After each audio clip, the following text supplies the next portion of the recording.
Welcome back. Rod Little coming up. But first, breaking tonight, Liz Truss has spoken of her shock at being thrust into a battle to be PM during the latest Conservative hustings in Cardiff tonight.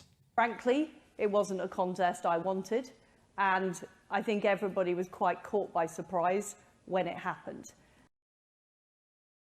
Well, influential Boris backer Lord Crudders has called for the Tory leadership contest to be suspended amid GCHQ fears that the voting system is vulnerable to a cyber hack. The Tory peer suggested Boris Johnson should remain in power until the issue is fixed and members should be given the chance to vote on a referendum on the PM's leadership in the meantime. If members did vote to boot him out of number 10, the generous party donor has offered to pay for cyber protection for a new leadership contest between Sunak and Truss. In a letter to the Conservative Party board, Lord Crudders said this is a big responsibility for the board because if there is only one invalid vote due to a cyber attack, the whole vote and campaign is destroyed. The result will lack integrity, credibility, and nobody will have confidence in the board and the result. If the members vote to keep Boris, then there is no need for a leadership campaign and no more cyber security threats. And actually, a new YouGov poll backs up what Lord Crudders has been saying. Tory members do think it was wrong to depose Boris Johnson. Given a choice between Johnson, Sunak and Truss, 40% of members would vote for the Prime Minister to continue in office, 28% would support Truss, and only 23% would back Fishy Rishi. Well, one man who has voiced support for Lord Crudders' campaign to get Boris on the ballot as Tory MP, Michael Fabricant, and he joins me now. So, Michael, loads of developments. Is what Lord Crudders is saying, is it gaining any traction amongst the party? Well, it's certainly gaining traction in the party. It's interesting as well, that saying, oh, by the way, right at the very beginning, at the end of before the commercial break, you were talking about pronouns, he, him and all that. And yes. I just want to be known as he, him, pounds and ounces, feet and inches, miles and Fahrenheit. So can we just make basics? That clear? Very important.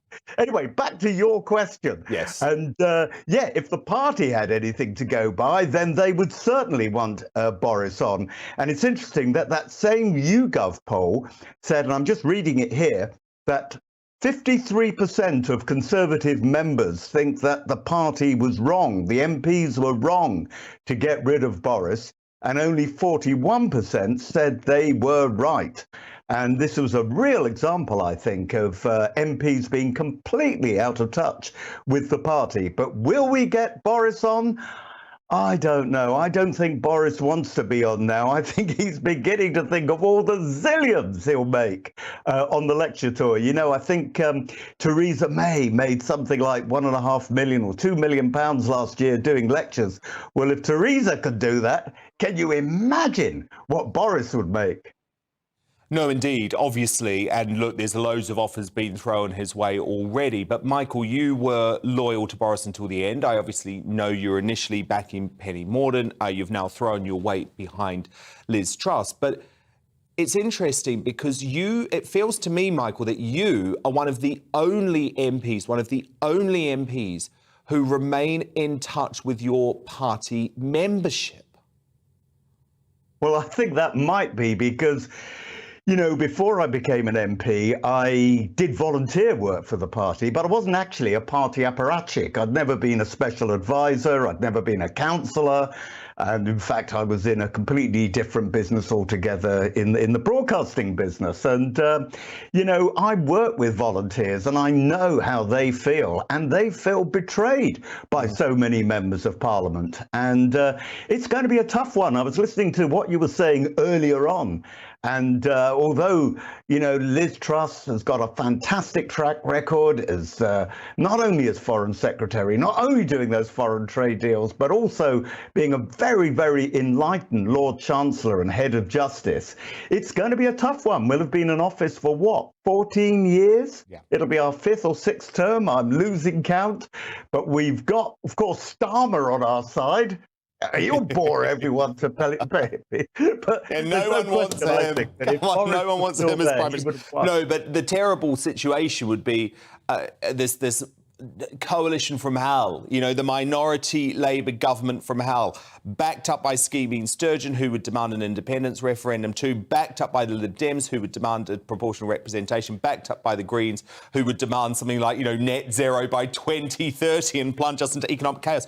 Look, I very quickly, Michael, just wanted to ask you about Rishi Sunak, because MPs seem to really love this guy. But, you know, speaking to Amanda Patel on our Superstar panel earlier tonight, you know, she is convinced he is a snake, convinced the Tory party members will never forgive him.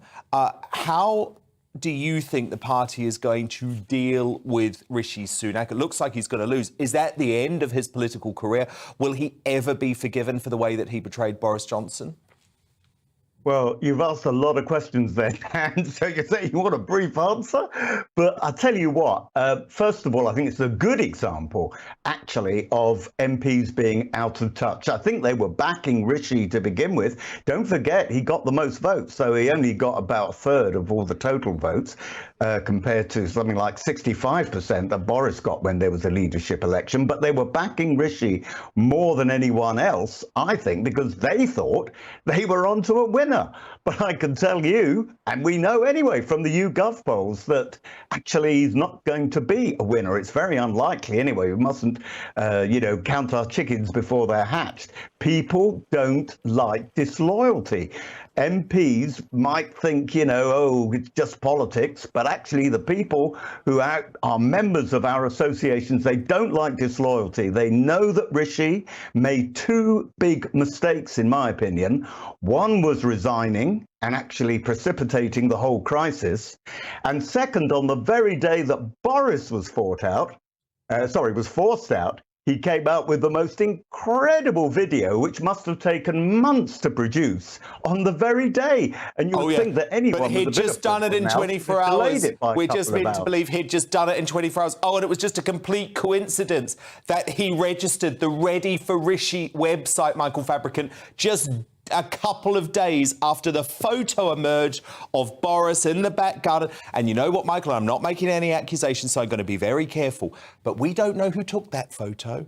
And that photo was taken from somewhere in the Treasury, you know, very close to Rishi Sunak's in number 11. It was taken in the number 11 building, but as you quite rightly say, we don't know who took it. No, we don't. And there are connections, not connections, or one big building, but it was taken from the number 11 end, which is the home or the headquarters for the Chancellor of the Exchequer. Yes, say no more. Say no more. Conservative MP still backing Boris, and Liz Truss now too. Michael Fabricant, thank you very much.